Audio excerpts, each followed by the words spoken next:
மக்களே, welcome to our channel. Rava இருந்துச்சுன்னா இந்த ஸ்நாக்ஸை மறக்காமல் செஞ்சு பாருங்கள். சூப்பராக இருக்கும், ஈஸியானது.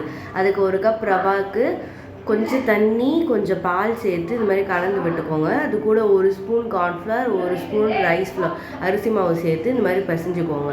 ரொம்ப ரஃப்பாக இருக்கக்கூடாது, கொஞ்சம் நீங்கள் தண்ணி ஆட் பண்ணி கூட பிசைஞ்சிக்கலாம். அதுக்கப்புறம் உப்பு, கரம் மசாலா, குழம்புத்தூள், அதுக்கப்புறமா வெறும் மிளகாத்தூள் இதை சேர்த்து கொஞ்சமாக தண்ணி சேர்த்து நல்லா சாஃப்டாக வர அளவுக்கு பிசைஞ்சுக்கோங்க.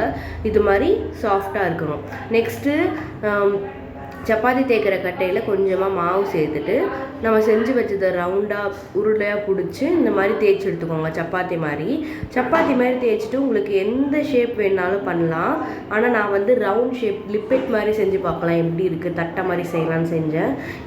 ஒரு பேனில் எண்ணெய் ஊற்றி வச்சுக்கோங்க. இந்த மாதிரி ரவுண்டாக கட் பண்ணிக்கலாம். இல்லை உங்கள்கிட்ட குக்கி கட்டர் இருந்தாலும் அதை வச்சு கூட கட் பண்ணிக்கலாம்.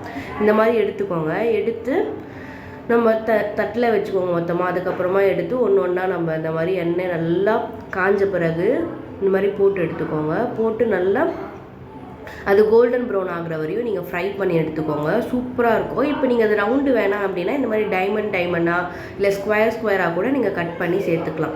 அதே மாதிரி எண்ணெய் காஞ்சதும் இதை போட்டு பொரிச்சு எடுத்துட்டிங்கன்னா சூப்பராக இருக்கும், கிறிஸ்பியாகவும் இருக்கும், ஈஸியாகவும் இருக்கும். நீங்கள் வீட்டில் ரவை இருந்தாலே இதை செஞ்சு பார்க்கலாம்.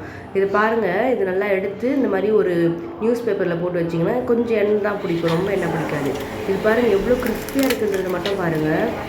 சூப்பராக இருக்குங்க. ட்ரை பண்ணி பார்த்துட்டு எப்படி இருக்குன்னு மறக்காமல் கமெண்ட் பண்ணுங்கள்.